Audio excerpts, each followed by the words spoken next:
Bismillahirrahmanirrahim. Assalamualaikum warahmatullahi wabarakatuh. Alhamdulillahi wa kafa. Wassalatu wassalamu ala rasulillahil mustafa wa ala alihi wa ashabihi ahli sidqi wal wafa. Asyhadu an la ilaha illallah wahdahu la syarika lah. وأشهد أن محمدا عبده ورسوله لا نبي بعده اللهم فصل وسلم وبارك على سيدنا محمد سيد المرسلين وعلى آله وأصحابه والتابعين المجتهدين لنصرة الدين وإذلة المنكرات أما بعد. فقال الله سبحانه وتعالى وبقوله يهتدي المهتدون أعوذ بالله من الشيطان الرجيم بسم الله الرحمن الرحيم إن الله وملائكته يصلون على النبي يا أيها الذين آمنوا صلوا عليه وسلموا تسليما. وقال النبي صلى الله عليه وسلم أنا الرجل سأل نبينا محمد صلى الله عليه وسلم من ساعة فقال متى ساعة يا رسول الله قال ماذا أعددت لها فقال لا شيء إلا إني أحب الله ورسوله فقال أنت مع من أحببت صدق الله العظيم وصدق رسوله الحبيب الكريم walhamdulillahi rabbil alamin. Ma'asyiral muslimin rahimakumullah. Puji syukur kita panjatkan kehadirat Allah. Waktu yang penuh keberkahan ini, di tempat yang penuh kemuliaan ini, kita dapat berkumpul bersama-sama melaksanakan sholat subuh, kemudian kajian ilmu. Mudah-mudahan insya Allah hadir kita di tempat ini akan mendapatkan keberkahan dari Allah Subhanahu wa Ta'ala. Salawat dan salam tercurahkan pada junjungan kita Nabi besar Muhammad Sallallahu Alaihi Wasallam. Bapak Ibu hadirin yang dirahmati Allah, kajian kali ini kita akan mengambil tema keutamaan menjadi umat Nabi besar Muhammad sallallahu alaihi wasallam dan keutamaan berselawat kepada beliau. Bahwasanya kita termasuk manusia yang paling beruntung dan wajib bersyukur kepada Allah. Karena apa? Karena kita sampai detik ini masih menjadi umat Nabi besar Muhammad sallallahu alaihi wasallam. Karena banyak saudara-saudara kita yang mungkin hari ini telah keluar dari golongan Nabi Muhammad sallallahu alaihi wasallam. Banyak sebab yang menjadikan orang keluar dari ajaran agama Islam. Yang pertama adalah karena ekonomi. Yang kedua karena cinta yang membabi buta. Kemudian yang ketiga karena frustasi. Bahwasanya ketika orang dalam keadaan susah terdesak ekonomi, maka orang inilah yang paling mudah bergeser akidahnya. Karena dikatakan oleh Rasulullah Sallallahu Alaihi Wasallam, kadal fakru ayyakuna kufra. Bahwasanya kefakiran itu dekat sama kekufuran. Kita lihat bagaimana orang yang di daerah-daerah kekurangan hidupnya, maka dia gampang bergeser akidah karena sembako. Tapi di sini mah nggak kekurangan sembako karena saya lewat tadi di jalan itu warung banyak banget. Berarti nggak kekurangan sembako ya Pak ya. Yang penting punya duit.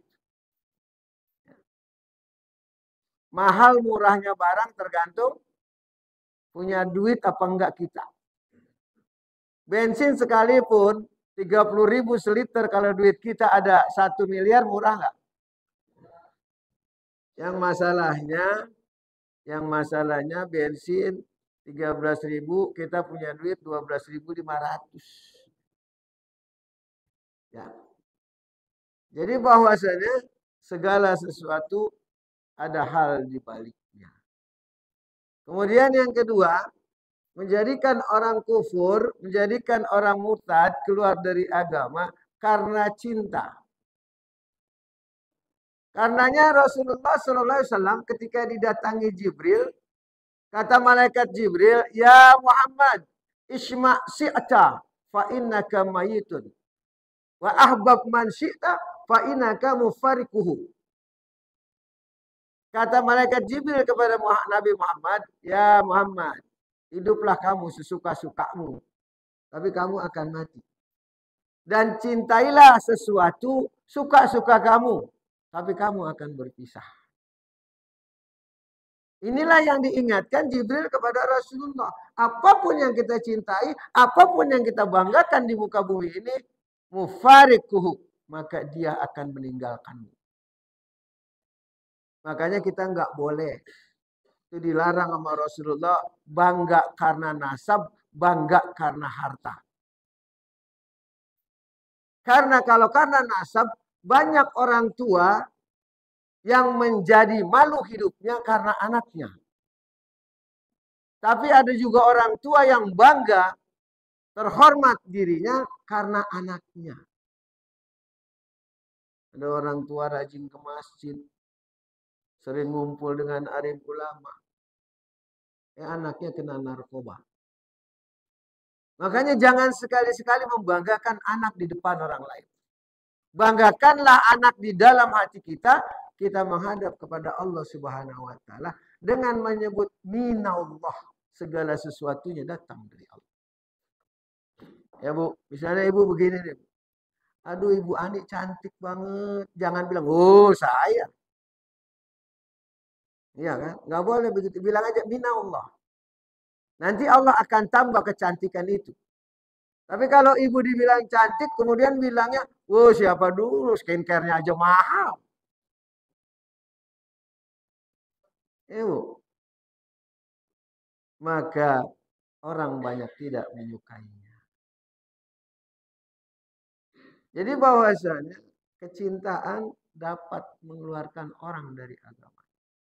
Ibu kenal Bu Asmiranda Bu? Kenal nggak Bu? Dia nikah dengan orang non muslim jadi murtad. Ibu kenal Nafa Urba Bu? Nafa Urba punya suami non muslim, dia keluar dari ajaran Islam. Ibu kenal Bu Bunga Jainal?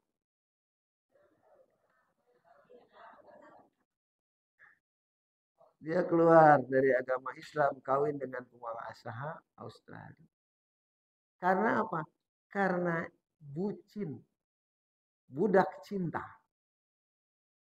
Makanya Bapak Ibu, kalau kita punya anak bergaul dengan orang non-muslim, bukan tidak boleh, tapi jangan terlalu dekat. Kalau saudara kita menasihati, itu anak ibu bergaul dengan dia sedangkan beda agama.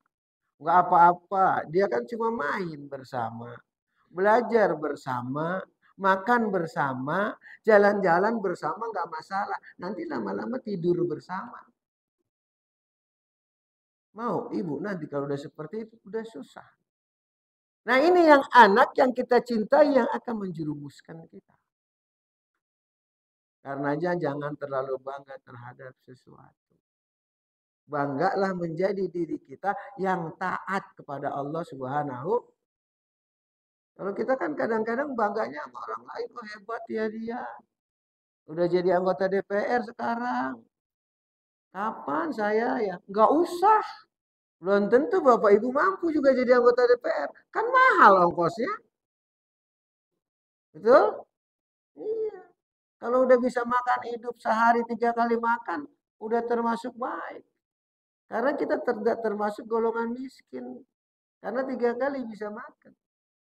Itu berkah dari Allah Subhanahu wa Ta'ala. Kemudian yang ketiga, karena frustasi. Kita akan keluar dari agama Islam. Melihat orang hidupnya senang, padahal nggak pernah sholat, nggak pernah menjalankan perintah Allah, nyembahnya nyembah patung, nyembah batu, nyembah kuburan, tapi duitnya banyak. Kita yang sering sholat subuh, sering sholat jamaah, zuhur, asar, maghrib, hidup kita lebih susah dari mereka. Frustasi nggak? Frustasi kalau orang-orang yang kurang iman. Akhirnya kata mereka, wah mendingan juga gue sholat nyembah patung aja, kayaan dikit gitu. Bapak Ibu hadirin yang dirahmati Allah. Makanya beruntung kita menjadi umat Nabi besar Muhammad Sallallahu Alaihi Wasallam. Karena kita masih dalam memeluk agama Islam yang dalam bahasanya salamah, yaitu penuh keselamatan.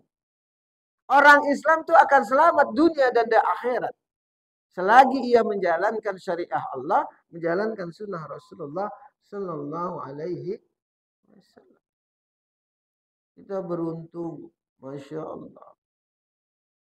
Rasulullah Sallallahu Alaihi Wasallam bukan pembawa agama Islam, tapi meneruskan ajaran yang dibawa oleh Nabi Adam alaihi salam. Agama Islam telah ada sejak zaman Nabi Adam, dibangun oleh Nabi Adam, Nabi Idris, Nabi Nuh, Nabi Ibrahim, Nabi Musa, Nabi Yahya. Selanjutnya ke bawah sampai dengan Nabi Sulaiman, Nabi Isa. Kemudian disempurnakan oleh Allah, diserahkan kepada Nabi besar Muhammad. Al-yawma akmaltu lakum dinakum wa atmamtu alaikum nikmati wa raditu lakumul Islam madinah. Apa makna kalimat itu dari Allah? Allah sudah menyempurnakan agama Islam. Itulah kenikmatan yang paling besar buat kita dalam hidup di dunia ini, yaitu memeluk agama. Kenikmatan yang paling besar karena satu-satunya agama yang diridhoi oleh Allah Subhanahu wa Ta'ala. Bukan salah satu agama, tapi satu-satunya agama yang diridhoi oleh Allah. Kalau salah satu berarti ada yang lain yang diridhoi. Kalau satu-satunya nggak ada lagi. Bapak punya istri, satu-satunya itu dia doang. Berarti cuma satu. Kalau salah satunya berarti satu di Sajam, satu di Pejaten, gitu. Ya Bu ya? Ya. Hati-hati Pak sama ibu-ibu. Ibu-ibu matanya mata elang. Bapak buka HP di samping ibu, ibu tahu isinya? Cuma ngelirik aja, wah tahu. Karena matanya mata elang. Kalau bapak mata keranjang. Waduh senang mati. Jadi agama yang paling baik adalah agama Islam. Kemudian keutamaan dari umat Nabi besar Muhammad SAW itu dijanjikan masuk ke dalam syurga. Kullu umati yadkhulul jannah illa man aba. Seluruh umatku akan masuk surga kecuali yang enggak mau. Siapa yang enggak mau? Yang murtad. Keluar dari agama Islam, tadinya dia orang muslim, maka dia termasuk orang yang tidak mau masuk ke dalam surga bersama Rasulullah Sallallahu Alaihi Wasallam. Ketika akan meninggal, Rasulullah sakit panas. Kalau Rasulullah sakitnya cuma panas doang, Pak. Kalau kita sakit gigi, sakit ginjal, sakit segala macam. Orang kan ngumpulin harta nih, ngumpulin penyakit. Kalau udah tua-tua begini Pak, baru ketahuan penyakit ya Pak ya. Waktu muda emang belum ketahuan. Kemarin ada sekretaris jenderal forum subuh saya. Saya ke rumahnya, istrinya kena stroke Bu. Dia pegawai pertanian. Istrinya kena stroke. Pertamanya sebelah, kemudian dua-duanya. Saya tanya, kenapa Ustadz ini kok istrinya kena stroke? Gimana sih gejalanya? Nah, berarti HP-nya baru karena belum dimatiin. Ya. Ya kan kita aja punya sepeda baru dulu masih kecil mau naik sepeda mulu. Gitu. HP baru berarti belum dimatiin. Ya. Soalnya suaranya masih enak. Jadi bahwasanya dia kena stroke, saya tanya kenapa Ustadz? Katanya gulanya tinggi. Gulanya sampai 700. Saya bilang emang nggak pernah dikontrol. Nah itulah makanya disebut penyakit gula tuh silent kill. Pembunuh yang diam-diam. Karena apa? Kalau asam urat kan terasa pegel-pegel ya Bu ya. Pegel di sini, pegel di sini, pegel di sini. Kalau ibu keseringan pegel di hati ngelihat bapak. Ya Bu ya. Jadi bahwasannya kalau sakit macam kolesterol, asam urat, sakit darah tinggi, itu semua ada tandanya. Kalau darah tinggi kan pusing aja. Sama juga nggak punya duit, pusing. Darah tinggi sama nggak punya duit sama penyakit. Sama-sama pusing. Kolesterol, pegel-pegel semua. Tapi kalau gula darah nggak ada rasanya. Makanya kadang-kadang orang sakit gula darah tahu-tahu stroke. Makanya hati-hati ya Bapak Ibu. Umur-umur 50 mulailah hati-hati. Hati-hati makan milih-milih. Jangan makanan nungguin dibagi orang, itu nggak boleh. Makan milih.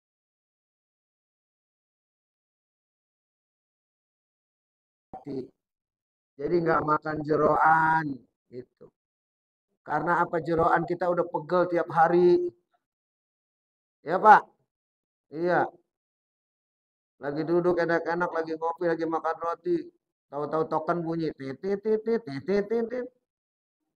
Kira-kira hati kita bagaimana? Udah mulai bes-bes. Anak keluar minta duit, mau sekolah, minta ongkos. Kang sayur dan nungguin bini mau belanja. Apa enggak pusing? Itulah kehidupan. Makanya kalau kata anak sekarang, ya namanya juga orang hidup. Gitu. Kalau punya persoalan banyak, sebut aja begitu. Ya namanya orang hidup. Kalau kagak mau punya persoalan, makan yang banyak. Jadi inilah kita sebagai umat Nabi Muhammad itu dijanjikan akan dimasukkan ke dalam surga. Ketika Rasulullah didatangkan oleh malaikat Israel dan malaikat Jibril, kemudian kata malaikat Jibril bertanya Rasulullah, "Ya malaikat Jibril, apalagi keutamaanku setelah ini?" Kata malaikat Jibril, "Ya Muhammad, Allah telah membuka semua pintu surga. Allah telah menghias surga dan para malaikat telah menunggu kedatanganmu di pintu surga." Rasulullah tidak tersenyum. Rasulullah diam. Kira-kira kita nih yang kayak gini dijanjiin surga datang Jibril. Pak, nanti Bapak masuk surga, enak banget bidadarinya banyak. Kira-kira kita ngakak nggak? Oh, senang banget tadi. Afrah, senang banget hati. Rasulullah enggak, diam aja Rasulullah. Makanya kata malaikat Jibril, "Kaifa ya Rasulullah? Kenapa ya Rasulullah? Kok kau mukanya murung aja?" Kemudian kata Rasulullah, "Bagaimana dengan umatku?" Kemudian kata malaikat Jibril, "Aku mendengar dari Allah bahwasanya umatmu seluruhnya akan masuk ke dalam surga." Kullu ummati yadkhulul jannah, kata Rasulullah akhirnya pada kita. Baru Rasulullah tersenyum. Makanya orang-orang yang tidak memikirkan dirinya termasuk orang yang menjalankan sunnah Rasulullah Sallallahu Alaihi. Tapi orang yang mementingkan dirinya di luar daripada sunnah Rasulullah Sallallahu Alaihi Wasallam. Contoh di rumah aja, kita mau makan, ada anak dua, ikan satu, kita makan apa enggak? Makan apa enggak Pak? Bodoh amat, yang lain mah yang penting gua makan dulu. Itu bukan Rasulullah. Kalau Rasulullah didiamin. Nanti yang makan anaknya. Nah, makanya umatnya yang diutamakan daripada dirinya sendiri. Bapak Ibu hadirin yang dirahmati Allah. Diriwayatkan oleh Imam Muslim. An Anas bin Malik radhiyallahu an. Dari Anas bin Malik radhiyallahu an qala. Berkata Rasulullah sallallahu alaihi wasallam. Berkata Anas bin Malik bahwasanya Anas mengingatkan kepada kita tentang umatnya Nabi besar Muhammad sallallahu alaihi wasallam. Ana rajulu sa'ala Nabiyya sallallahu alaihi wasallam min sa'ah. Seorang laki-laki ketika duduk di majelis bersama Rasulullah, kemudian dia bertanya tentang hari kiamat. Faqala, maka orang itu berkata, mata sa'ah ya Rasulullah. Kapan datangnya hari kiamat ya Rasulullah? Kala, maka Rasulullah sallallahu alaihi wasallam berkata, maza a'adatta liha.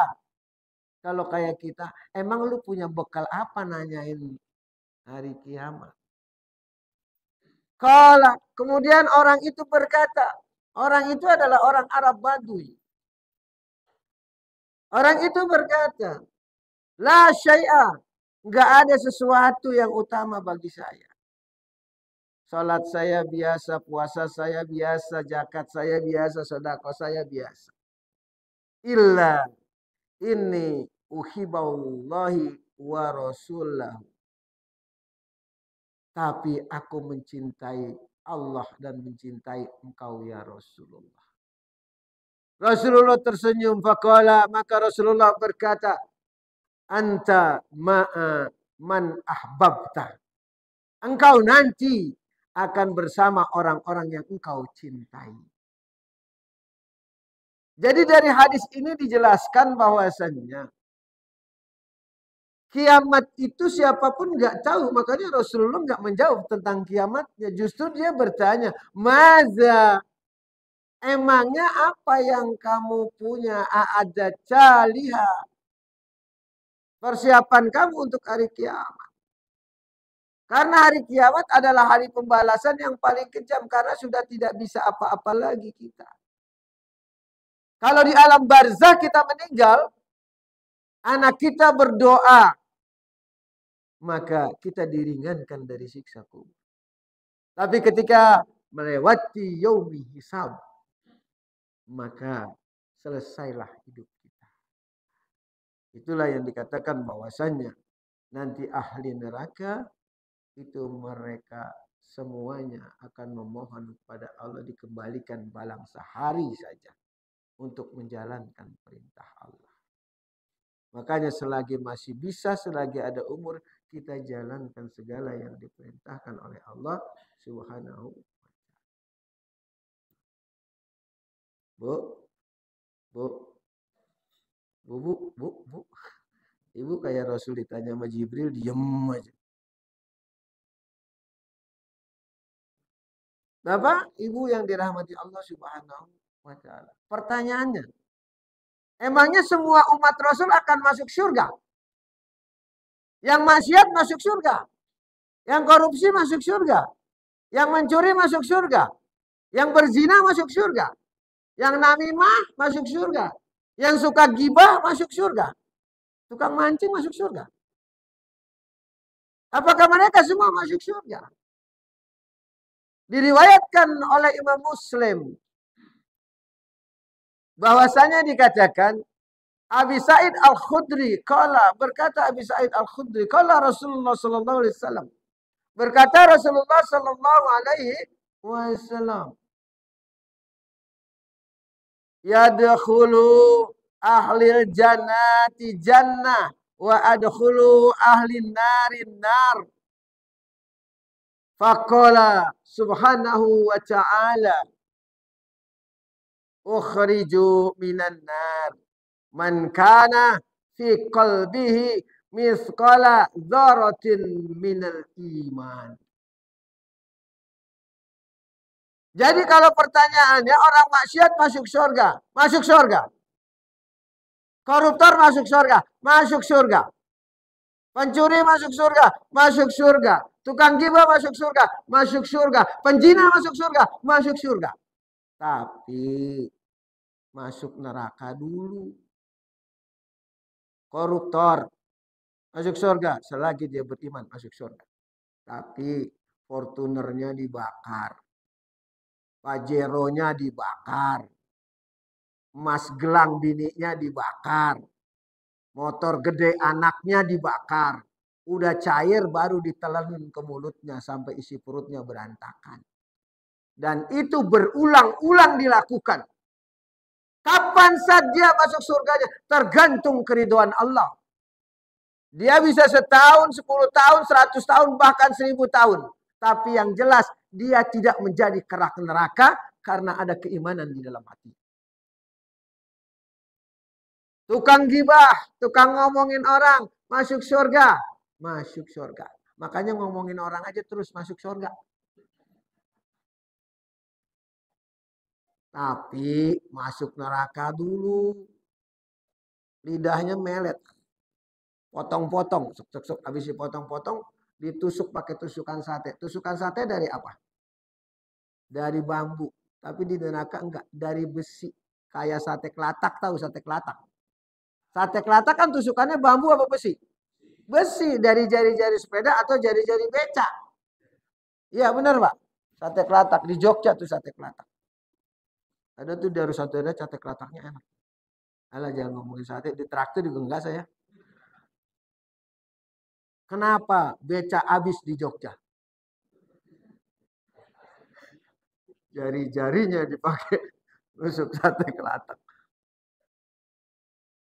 Jadi ketika di dalam neraka itu ditusuk mulutnya. Makanya kata Allah, ahlil jannah yadkhulul ahlil jannah jannah. Akan masuk ke dalam surga ahli surga setelah yaum hisab. Akan masuk ke dalam neraka ahli neraka. Tukang gibah kan ahli neraka. Mulutnya, lidahnya semua mengeluarkan api. Tapi masuk surga, Bu. Jangan takut masuk surga. Makanya terusin aja kebiasaan terusin. Insya Allah tukang sate kelatak datang ke sono. Belum lagi lidahnya ditarik, digantung di atas pohon. Badannya bergelantungan. Na'udzubillah summa na'udzubillah. Tukang mencari mengambil harta orang yatim, apalagi harta anak yatim. Maka dia akan bagai makan bara api neraka. Semua itu berlanjut. Pada suatu saat kemudian Allah Subhanahu wa ta'ala berkata, ukhriju minan nar. Nah itulah makanya dia tidak menjadi kerak neraka. Makanya Allah Subhanahu wa ta'ala berkata dalam sebuah hadis yang diriwayatkan oleh Imam Muslim. Ukhriju minan nar. Keluar kamu dari dalam neraka. Kemudian baru dimasukkan ke dalam surga. Pertanyaannya, orang kalau dari dalam neraka hitam apa putih? Gosong, hitam. Langsung masuk neraka enggak? Masuk surga enggak? Orang yang terakhir keluar dari neraka, terakhir masuk surga, namanya Juhaina. Ada yang namanya Juhaina. Johana ada.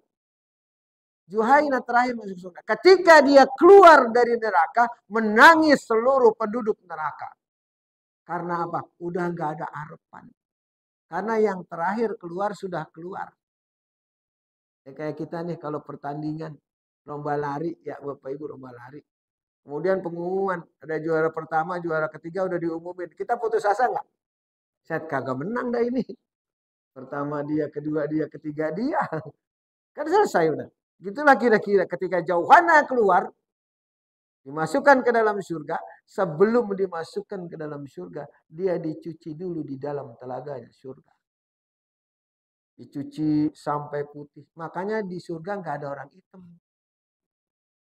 Pak, katanya yang hitam. Masa? Emang nggak ada yang hitam. Di dalam satu nggak ada nenek-nenek, kedua nggak ada orang hitam di dalam surga. Karena dicuci dulu. Kata Rasulullah ketika dicuci, maka dia bagaikan tumbuhan yang baru mau tumbuh. Bapak pernah ngelihat biji durian keluar tumbuhan, warnanya bagus nggak? Cerah, gitulah.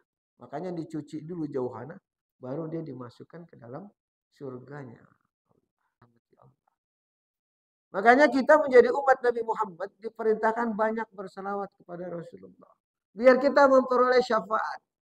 Allahumma yassir lana syafa'atuhu biizzatika wa jalalika. Ya Allah, mudahkanlah syafaat bagiku dengan keagunganmu, dengan ketinggian derajatmu. Mohon kepada Allah setiap hari. Karena yang memberikan syafaat Rasulullah Sallallahu Alaihi Wasallam. Inna Allah wa malaikatahu yusalluna ala nabi. Ya ayyuhalladzina amanu sallu alaihi wasallimu. Diperintahkan oleh Allah karena Allah berselawat. Inna Allah wa malaikatahu yusalluna ala nabi. Allah dan malaikat bukan sholat, berselawat.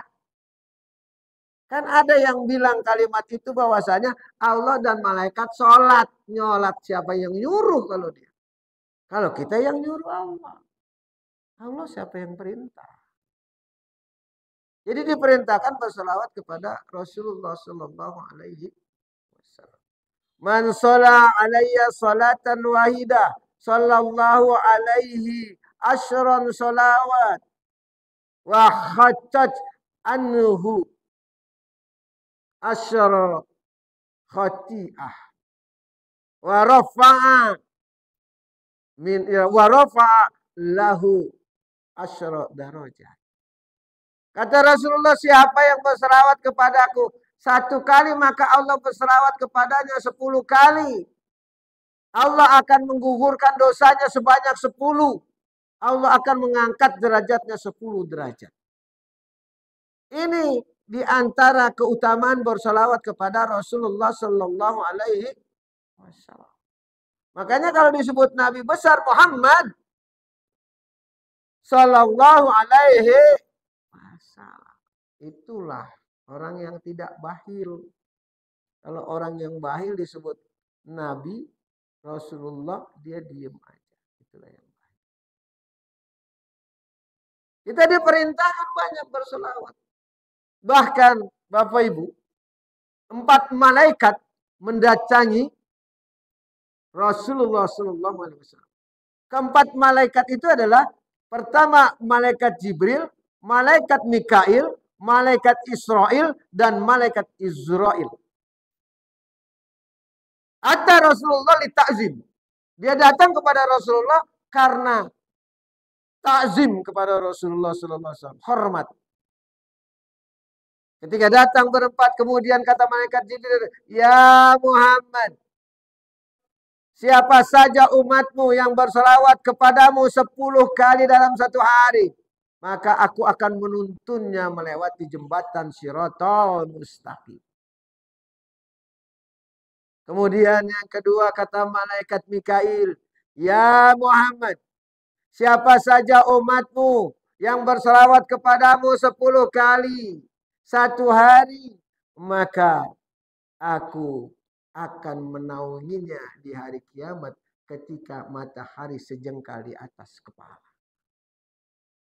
Kemudian malaikat Israfil berkata, ya Muhammad, siapa saja umatmu yang berselawat kepadamu 10 kali 1 hari, maka aku akan bersujud kepada Allah, mohonkan ampunan kepada Allah tentang dosanya, dan aku tidak akan mengangkat kepalaku sebelum Allah mengampuni dosa.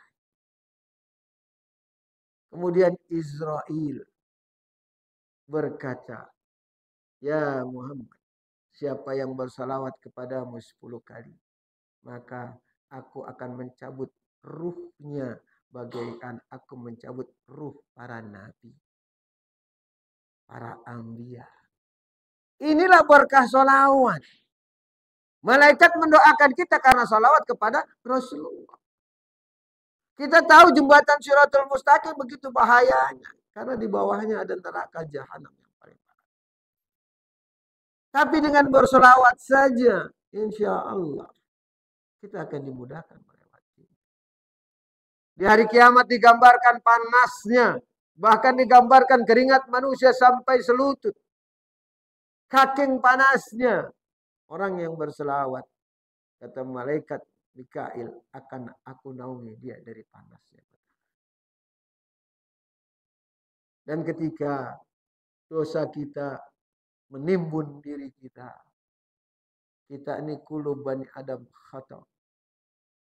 Setiap manusia adalah tempatnya dosa. Makanya kalau dikatakan kamu salah, jangan marah.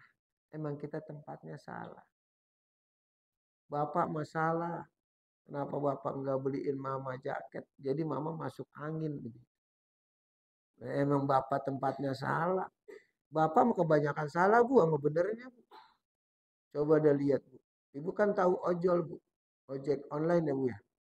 Kita kalau lagi lewat di jalan, dia lagi berhenti di bawah pohon asem hujan-hujan. Ngelihat temen yang ngopi, dia nggak ngopi. Ngelihat temen yang ngerokok, dia nggak ngerokok. Dia punya duit di kantong 10.000. Tapi yang dia pikirin apa? Pulangnya. Kalau dia pulang nggak bawa duit, lebih bahaya daripada dia pulang ketemu macan. Ya. Jadi kalau kata anak sekarang bu, istri nggak tahu kalau laki di belakangnya tombaknya udah 10 nancep. Saking rumitnya dalam hidup ini. Tapi orang laki nggak mau mengeluh. Makanya kalau orang laki bu yang mengeluh, punya laki tukang mengeluh, gantian aja dia suruh pakai rok bu. Dikit-dikit ngeluh, dikit-dikit ngeluh. Itu bukan orang laki. Orang laki, bahkan kita, nggak orang laki aja seluruh manusia, jangan memperlihatkan kesusahanmu. Allah malu. Apalagi ditulis status. Enak kali ya kalau punya laki kerjaan bagus, gajinya banyak, nggak kayak laki gua. Nggak boleh. Karena apa? Itu doa kita. Ketika kita selalu bilang kita susah, sampai kita mati kita susah. Bagaimana cara ngelihat orang mau jadi orang kaya apa enggak? Gampang. Kalau udah umur 40 tahun nggak kaya-kaya, sampai kapan dia nggak akan kaya? Biarpun mertuanya, orang tuanya gusuran, dia nggak jadi kaya. Begitu dibagi duit, habis dia poya-poya. Apa sebab orang umur 40 tahun kalau nggak kaya nggak akan kaya, kalau udah kaya akan tetap kaya. Karena orang 40 tahun kan aktif kerjanya. Makanya dia bisa kaya di umur 40 tahun dia udah jadi orang kaya. Tapi kalau dia udah lewat umur 50 nggak kaya, ya nggak kaya-kaya, udah nggak bisa ngapa-ngapain. Duduk aja pegel mulu. Kaki ditarik sono, tarik sini, pantat geser sono, geser sini. Ya kan? Makanya kalau lagi masih muda kerja biar kita jadi orang kaya umur 40 tahun kaya, insya Allah kaya. Bener juga begitu. Kalau orang umur 40 tahun bulan bener, sampai tua kagak bener. Lihat nggak, ada nggak aki-aki yang lagi nyawer di panggung? Udah ngek-ngek masih nyawer aja. Udah 40 tahun udah lewat nggak bener. Dan juga mungkin dia dulu kecilnya nggak diakekahin. Ya Pak. Jadi Bu, kalau ada laki yang bandel banget sampai umur 40-50, tanya sama mamanya kalau masih hidup, udah diakekahin apa belum? Kalau belum, akekahin biar dia jadi bener. Ya kan? Udah gini hari masih mancing mulu. Mancing boleh mancing? Boleh. Siapa yang ngelarang mancing? Yang nggak boleh satu, mancing keributan. Dua, mancing galatama. Itu yang nggak boleh. Oh loh. Itu yang ibu-ibunya ngomong betul, laki ini tukang mancing. Ya kan tukang mancing begini. Saya bukan ngatain tukang mancing ya Bu ya. Kalau tukang mancing kan begini. Tukang mancing pikirannya gimana ya? Kalau dikata PA, emang PA. Nih, iya ibu geramat. Kalau pagi subuh-subuh nih sebelum subuh nih tukang mancing dia ke pasar. Dia beli jagung, dia beli ubi, dia beli singkong, dia beli ikan tuna. Dia beli susu denko, dia beli indomie. Tuh. Begitu mau subuh, dia parut singkong sama ubi sama jagung. Kemudian dia kukus. Betul. Siapa yang tukang mancing? Ya, dikukus. Ya, habis dikukus, mateng dia kan tuh, ditaruhin keju atasnya. Iya benar? Habis ditaruhin keju, ditaruhin ikan tuna. Yang enak harusnya diapain? Dimakan sama kopi pagi-pagi. Kan enak banget. Nah itu begonya tukang mancing. Udah dicampurin kerotok.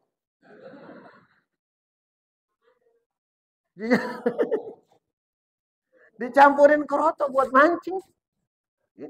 Tanya sama bininya, "Wah, kita aja nggak minum susu. Itu ngapa bawa susu denko mau mancing?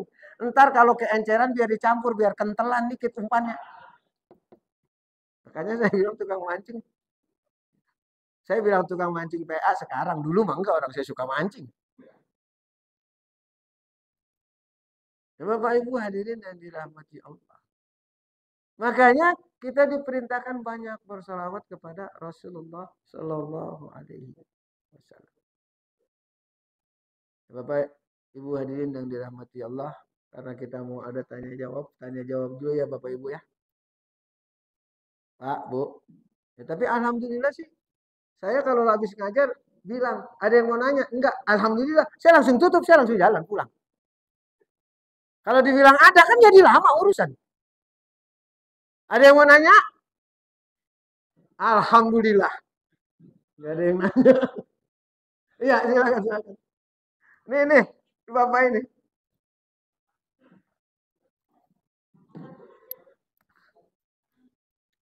Apa saya minum ya? Assalamualaikum warahmatullahi wabarakatuh. Ustaz, salawat. Iya. Yang kita bersalawat itu kan banyak. Iya. Yang lebih afdalnya yang mana ya Ustaz? Iya. Pendek atau yang panjang itu salawatnya tiap hari itu Ustaz? Iya. Terima kasih Pak. Dengan siapa Pak? Ada Bapak? Iya, dengan siapa Pak Bapak? Nama saya itu ya. Makasih Pak. Iya. Jadi ketika ditanyakan sholawat mana yang paling baik, sholawat kan macam-macam, ada yang panjang, ada yang pendek. Kita apa-apa maunya yang dikit, kalau duit maunya yang banyak. Itulah kita manusia. Kalau ditanya yang panjang apa yang pendek, tanya ibu-ibu mau yang panjang apa yang pendek.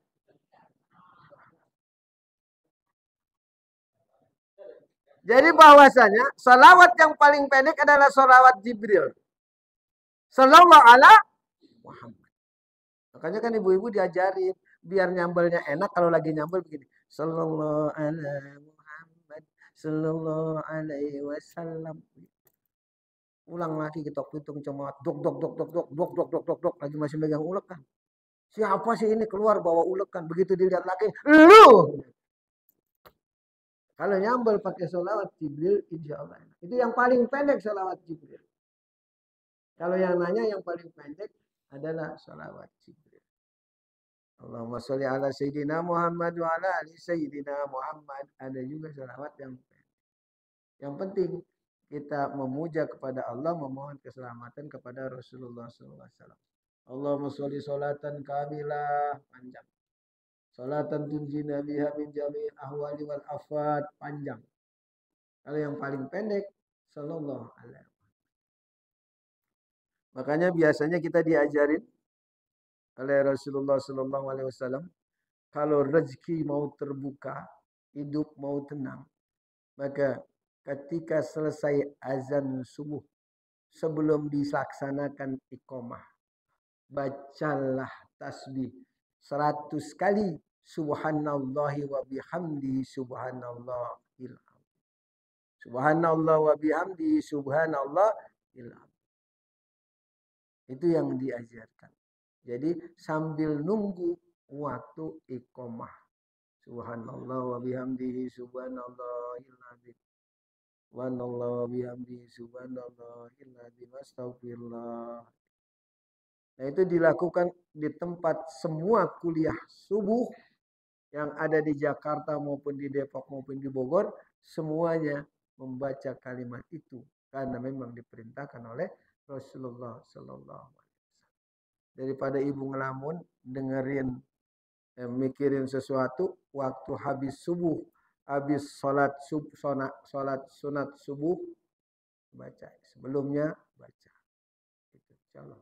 Ya, begitu Pak. Ya. Ada lagi? Iya Bu, silakan Bu. Ya udah, ngomong aja Bu, saya kedengeran Bu.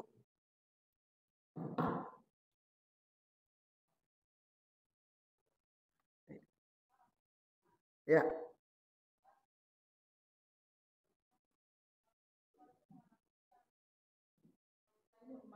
Iya, iya.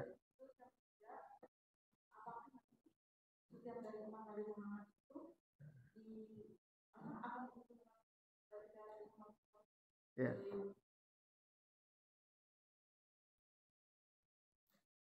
Ya. Makasih pertanyaannya. Mana yang utama, solawat atau istighfar? Kadang-kadang kita senang sekali membenturkan. Padahal dua-duanya punya keutamaan masing-masing. Istighfar kepada Allah utama. Karena kita kulo bani Adam khata. Kemudian salawat kepada Rasulullah Sallallahu Alaihi Wasallam adalah doa kita kepada Allah. Mudah-mudahan kita memperoleh syafaat dari beliau. Jadi beda. Yang bagus dua-duanya. Makanya dimulai ketika orang mau selawat. Bismillahirrahmanirrahim. Alhamdulillahirrabbilalamin. Astaghfirullahaladzim. Allahumma sholli ala Sayyidina Muhammad wa ala ali Sayyidina. Ketika kita mau berdoa, kita diperintahkan membaca Al-Fatihah. Surah Al-Fatihah itu bahwasanya ketika akan dibuat surah Al-Fatihah, maka raja jin, raja iblis itu menangis lumpuh sejadi-jadinya. Makanya mereka nggak suka dengan Al-Fatihah. Makanya kalau ada orang yang bilang apa-apa Al-Fatihah, apa-apa Al-Fatihah, itu dia iblis. Ada kan yang bilang gitu? Ya kan? Kita mau acara, mari sama-sama kita baca. Tadi aja kan MC bilang, mari sama-sama kita baca Al-Fatihah. Umul Quran suratul Fatihah. Dibikinnya susah oleh Allah. Dan setan itu salah satunya menangis ketika di tempat diciptanya surat Al-Fatihah. Nah makanya kalau mau baca doa, kita memuja kepada Allah dengan membaca Al-Fatihah. Kemudian kita istighfar kepada Allah. Kita bersolawat baru baca doa. Nah, urutannya kan ada ya Bu ya. Mana duluan jadinya istighfar sama solawat? Ya istighfar dulu baru bersolawat. Tapi dua-duanya punya arti yang berbeda. Yang satu mohon ampun kepada Allah, yang satu mengharapkan syafaat dari Rasulullah Sallallahu Alaihi Wasallam. Yang kedua apa Bu tadi Bu?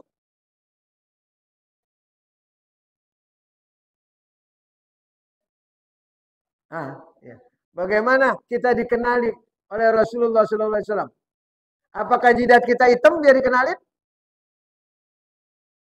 Enggak ada tandanya. Nanti setiap umat dia berada di kelompoknya masing-masing. Umat Nabi Ibrahim di golongan Nabi Ibrahim. Nabi Musa sampai terakhir. Umat Nabi Muhammad ada di bendera Nabi Muhammad. Makanya kan kalau kita sholat, yang sholat itu taraweh, kalau kita sholat taraweh, itu kan tahta dili arsika kalau kita berdoa begitu. Di bawah naungan arsnya Allah. Kalau ketika kita sholat, apa tadi surat Ramadan, taraweh, kita kan mohon kepada Allah di bawah naungan Rasulullah Sallallahu Alaihi. Makanya kullu ummati yadkhulul jannah. Jadi ada koridornya buat umat Nabi Muhammad. Lama enggaknya masuk ke dalam neraka tergantung Allah. Ada yang langsung masuk ke dalam surga para syuhada, para nabi, turunan nabi.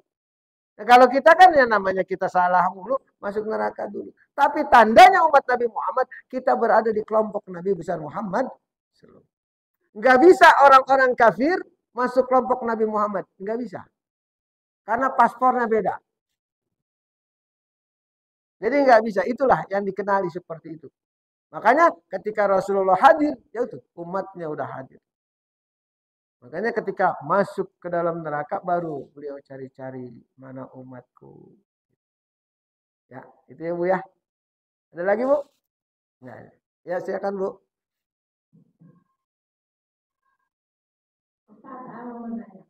Iya Bu.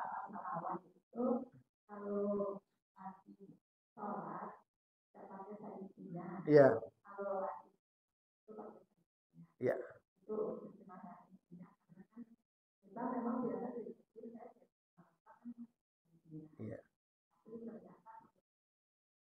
Ya.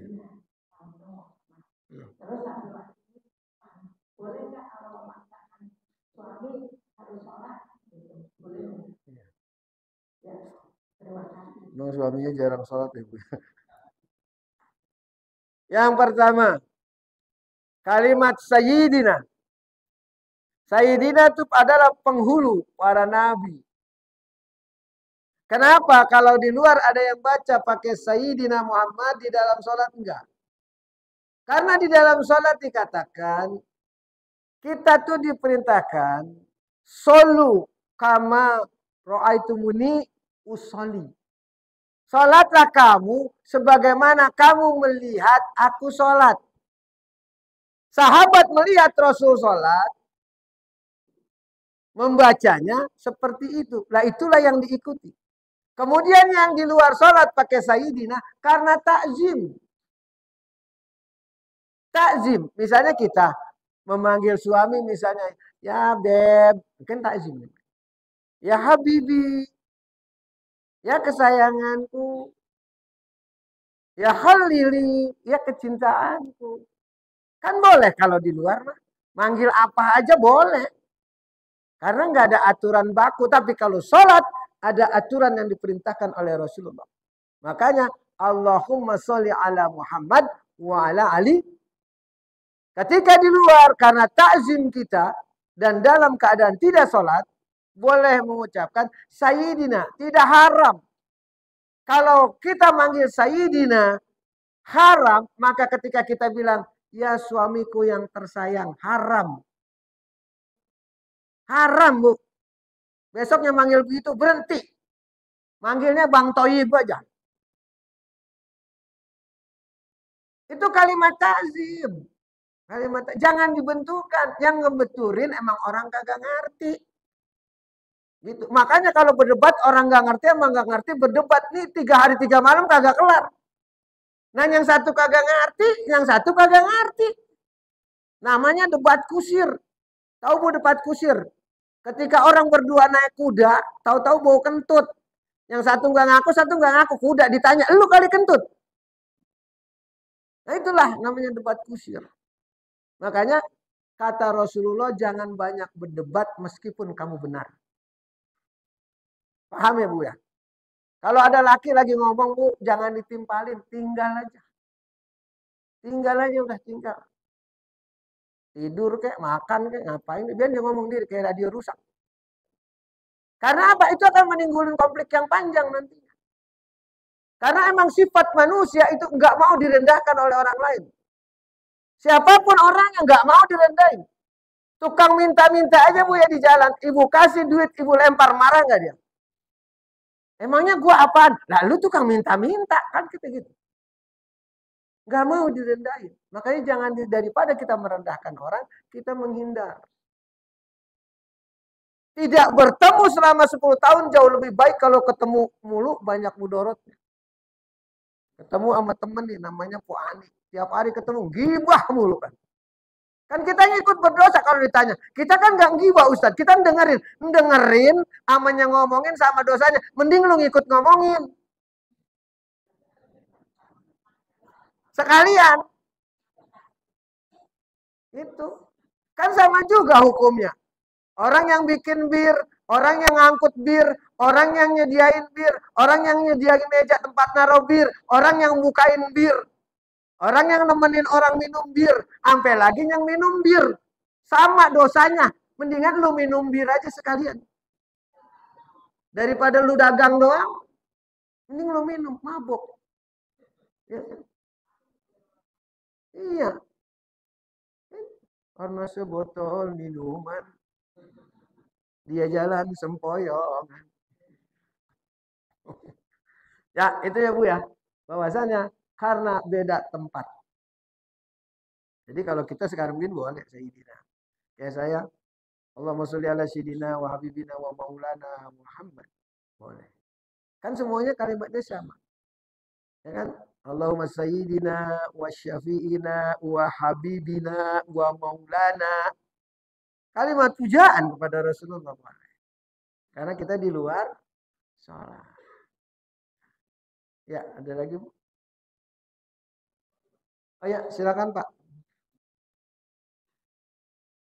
Waalaikumsalam warahmatullahi wabarakatuh.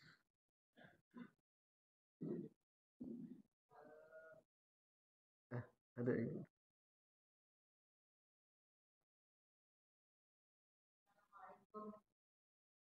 Waalaikumsalam warahmatullahi wabarakatuh. Iya. Iya. Iya. Iya. Iya.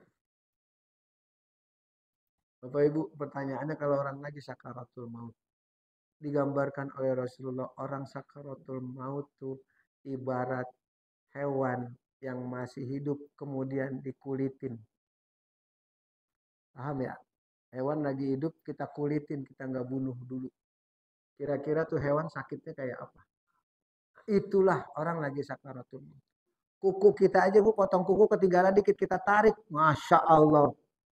Ya Bu, sakitnya luar biasa.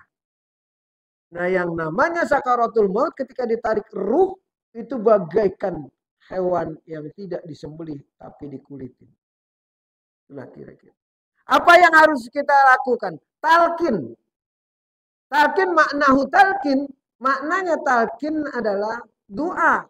Mendoakan dirinya. Pertama. Yang kedua, ngajarin. Itulah talqin. Makanya kalau ada orang meninggal kan ditalkinin apa ya? Orang yang dari mazhab Imam Syafi'i. Ditalkininnya tuh dikasih tahu. Ya kan? Narul haq, janatul haq. Bahwasanya surga itu benar. Neraka itu benar. Itu diajarin.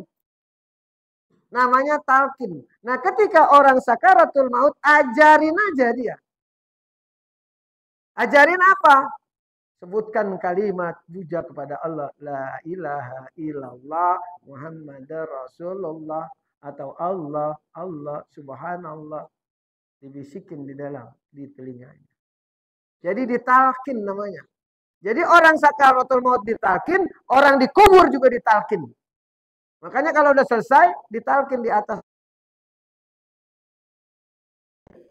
Makanya jangan dihilangin Pak, yang begitu jangan dibilangin bid'ah, jangan dibilangin apa. Itu ada tuntunan Rasul. Itu diajarin. Karena nanti ketika orang ditinggal, buta kita di dalam kubur. Ya kan? Datang malaikat dua. Orang yang bisa memarahi dua malaikat itu siapa? Siapa yang bisa? Umar. Makanya kata Sayyidina Ali, ya Allah, kasafi. Bukalah penglihatanku ketika Umar meninggal. Biar aku lihat. Bahwasannya ketika di dunia, kalau dia lewat, itu setan ketakutan. Semua manusia takut sama Umar. Aku pengen tahu malaikat takut atau enggak. Minta sama Allah tuh Sayyidina Ali. Karena memang doanya Nabi diijabah oleh Allah. Ketika dikubur Umar, datang dua malaikat, Ali ngelihat dengan tersenyum. Kata Ali begini, lawan tuh malaikat. Ditanya sama malaikat, man rabbuka, siapa Tuhanmu? Man nabiyuka, siapa nabimu? Marah ketika ditanya siapa nabimu. Ente apa-apaan katanya. Saya ini teman dekat Rasul. Gak usah nanya tentang Muhammad. Dimarahin itu malaikat.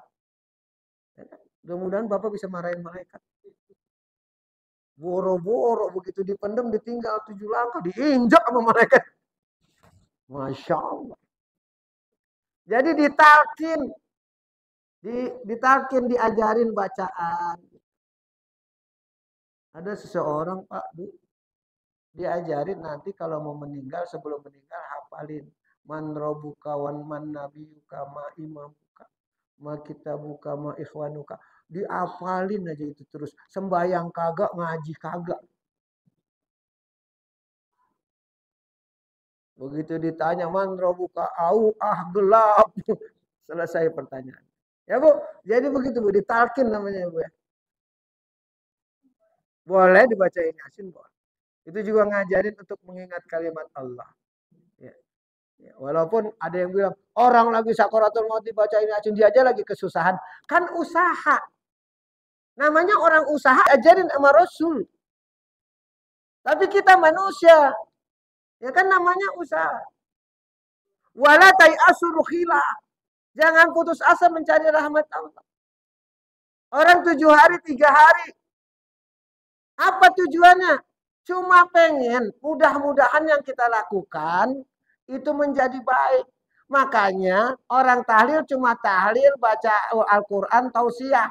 Nggak ada di situ orang main gaple, kang judi. Nggak ada. Makanya bukan bid'ah dan bukan sesuatu yang haram. Itu wala tai'asur khilah kalau dalam Al-Quran. Dalam rangka mencari rahmat Allah. Kan jalannya kemana aja. Kita aja nih Pak. Makanya Pak kalau nggak punya kerjaan, jangan diam aja di rumah yang udah pensiun. Jalan aja keluar. Al-harokah barokah. Kalau keluar, itu jalan aja kemana. Ntar datang keberkahan. Jangan diam aja di rumah. Tambah mumet. Berkah. Enggak, bini ngomel. Kalau keluar kan enggak. Keluar ketemu teman. Mau kemana bang? Ya lagi jalan aja nih iseng-iseng. Enggak ada kerjaan. Enggak, kita makan yuk. Nah, rezeki bukan? Lagi jalan iseng-iseng. Mau kemana bang? Lagi nyadar aja ini. Ya, mendingan begini. Kita ngukur tanah nih. Adanya mau jual tanah. Kali aja gol 2,5%. Ada nggak namanya rezeki yang akan muncul? Ya, kalau udah susah jangan. Apalagi udah susah. Keluar rumah pakai peci miring. Pakai kain dikeredongin aja. Ada yang nolongin enggak? Kata orang tuh lihat tuh. Dulu dia bekas orang kaya. Bekas orang kaya kan gak enak banget. Sama juga bekas orang bego. Itu dia bekas orang kaya itu dulu. Udah kayak koboi kehilangan kuda. Pici miring, selendang kan. Makanya kalau udah susah jangan diperlihatkan sama orang.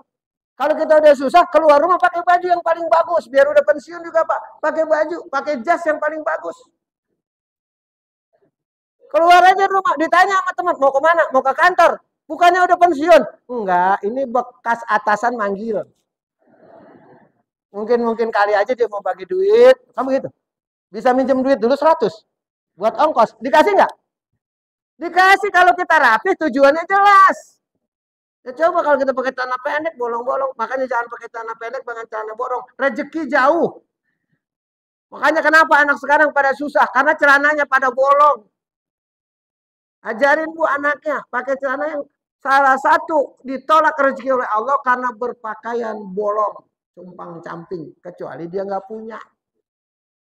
Nah ini celana 700.000 dibolong-bolongin. Kalau kita kata bego-bego tuh anak, ya kan? Ya itu. Jadi diterkinin ya Bu ya. Ya ada lagi yang mau nanya, silakan. Waalaikumsalam warahmatullahi wabarakatuh. Ya.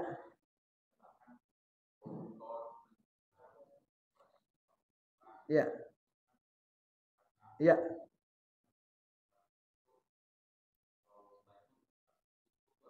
Iya, iya.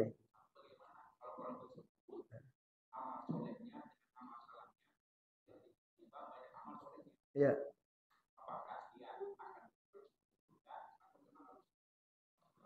Ya.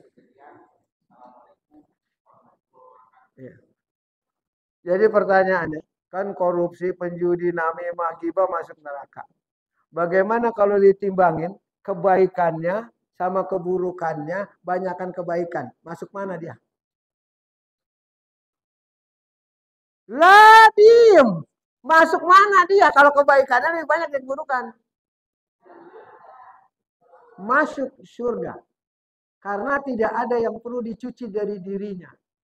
Yang perlu dicuci itu kita. Itulah yang orang meninggal mati syahid. Kan gak dimandiin, gak ngapa-ngapa orang mati syahid. Orang mati syahid kan gak dimandiin, gak dikafanin. Tapi dia masuk surga. Jadi mizan itu maknanya timbangan. Makanya ada yaumi mizan, hari penimbangan. Itu ditimbang mana kebaikannya, mana keburukannya. Yang banyak kebaikannya masuk surga. Yang timpang lebih banyak keburukannya, dia masuk neraka. Makanya waktu lagi ditimbang tuh, inilah perlunya ngaji. Waktu lagi ditimbang, ini seorang perempuan bilang sama bapaknya, ayah, ini saya lagi ditimbang nih. Ini masih banyakkan dosanya. Satu lagi aja, paling enggak dia seimbang. Kalau seimbang kan saya di neraka enggak, di surga enggak, ada di galengan namanya. Galengan surga sama neraka. Jadi kata dia, Bagaimana kata bapaknya Pak? Ya nak, bapak aja lagi susah ini ditimbang nanti. Bapak aja lagi bingung, amal baik bapak dikit. Karena apa? Bapak sering joget di dangdutan. Bapak lagi susah. Datang ke maknya. Mak, tolong dong mak. Ini satu aja lagi. Biar saya bisa masuk surga. Kata emaknya, ya neng, boro-boro. Gua aja lagi mikir. Karena gua nyolong duit laki gua mulu. Belum tentu gua masuk surga. Datang sama temennya. Sampai lagi sama temen. Nah kalau teman kan ada orang nulis statusnya begini. Di Amerika, anjing jadi temen. Tapi kalau di Indonesia, temen jadi anjing. Ada nggak yang begitu? Nah, itu banyak aja. Temennya anjing semua kali itu. Ya bagaimana nggak jadi anjing? Jalan bertiga, hujan. Karena becek, kita kepleset jatuh. Dia ketawa apa nolongin? Bego lu. Ya, jadi oh iya silakan. Waalaikumsalam. Waalaikumsalam.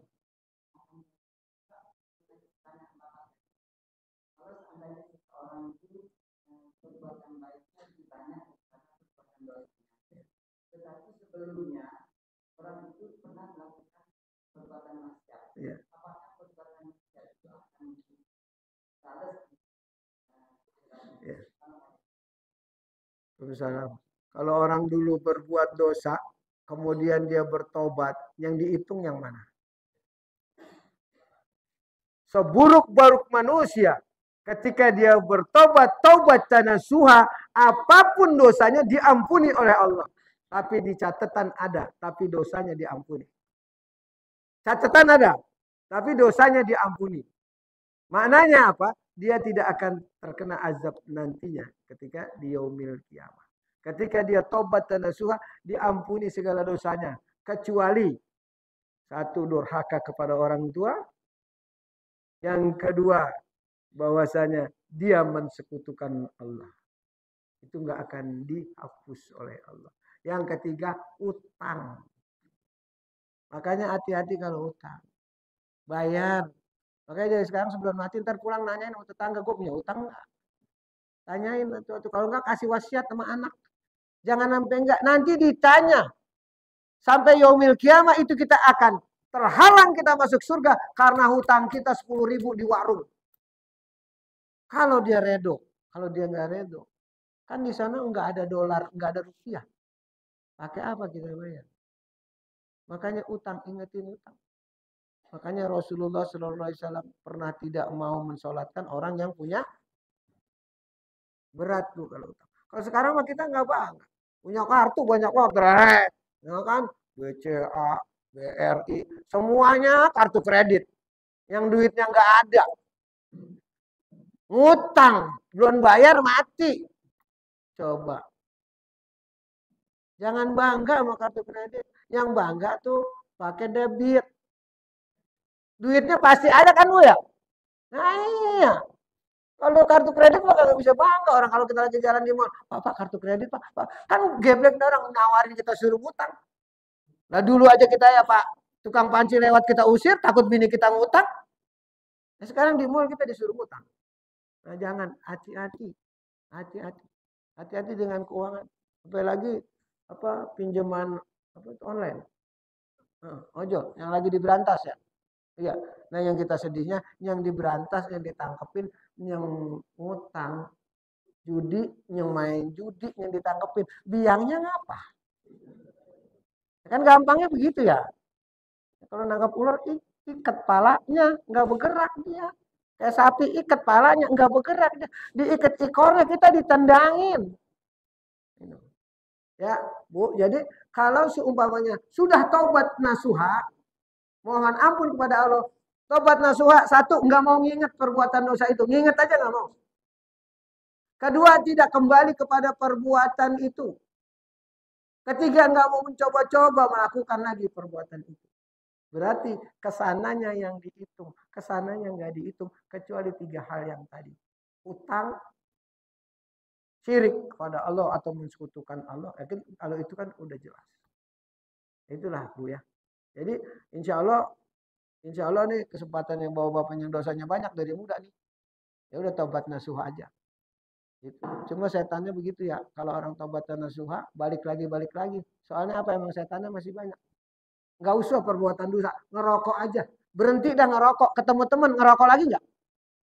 Memang teman setan namanya. Ada lagi Pak, silakan. Ya. Boleh tanya Ustaz? Iya. Saya tertarik dengan keterangan Ustaz. Ya. Bahwa timbangan itu menentukan. Iya. Nah, bagaimana orang sudah berbuat dosa banyak? Iya. Tiba-tiba Ustaz katakan kalau dia bisa taubat nasuha akan diampuni semua, dihapus menjadi dosa. Kan gitu kan? Iya. Kecuali 3 tadi. Ya, 3 itu. Konsekuensinya pantesan aja nih para pejabat negara pemerintah pada sekarang kaum muslim menjadi pejabat nih, pada ambil yang ini, kemudian nanti mungkin dia punya dalil untuk kata-kata dia bukan, apa namanya? Orang biasa. Iya. Kan tadi udah diajarin ya. Gibah aja, nyolong aja, masuk surga. Kan masuk neraka dulu. Bagaimana kalau orang yang koruptor? Dia pertama harus mengembalikan uang yang diambil. Kan ada syaratnya, tobat. 1, minta redo. Redonya siapa? Redo rakyat. Kalau rakyat nggak redo, dia nggak akan, meskipun dia udah tobat nasuha. Itulah makanya beratnya begitu. Yang kedua kan punya utang. Kalau kita punya utang diredoi sama orang-orang yang kita punya utang, kita nasuha kita diterima. Ya. Makanya itu kan termasuk utang, ngambil duit kita dia pada itu. Ya kan? Dia naik Pajero, Masya Allah kita naik PSA tahun 76. Yang bayar pajak kita. Nyakitin nggak? Kita redo nggak? Redo nggak Pak kalau ada sama koruptor? Nah, itu aja udah nggak menjadikan dia masuk surga. Karena apa? Tidak ada keridoan. Nggak usah semuanya nggak redo. 3 orang aja nggak redo, tetap diberhentiin dulu. Sama malaikat, berhenti dulu. Ini ada si Fulan mau nuntut. Karena hartanya diambil. Ya. Jadi intinya, nasuha bisa diterima, tapi ada syaratnya. Utang, yaitu nyolong, kembaliin. Makanya yang suka nyolong sendal di masjid, pulangin.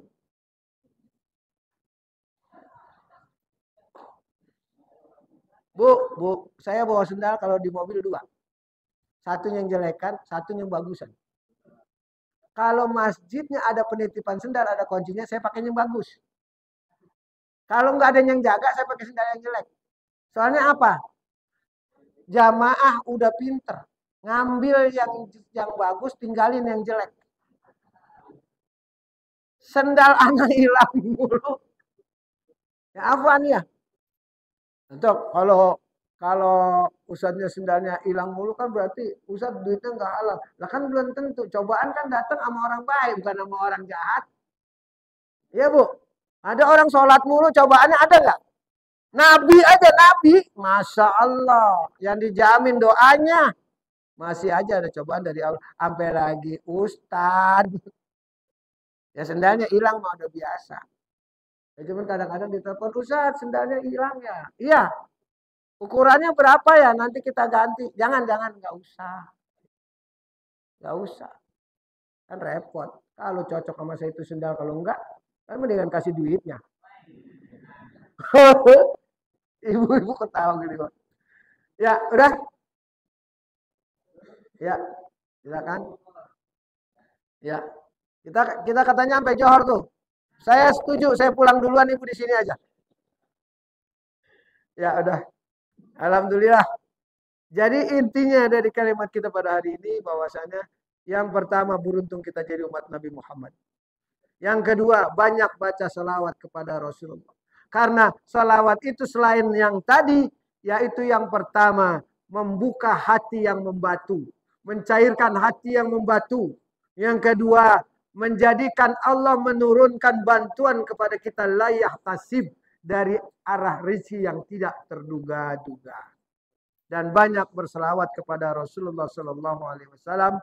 Kelak di yaumil kiamah kita akan memperoleh syafaatnya. Mudah-mudahan insya Allah kita diberkahi oleh Allah Subhanahu Wa Taala. Al-Fatihah.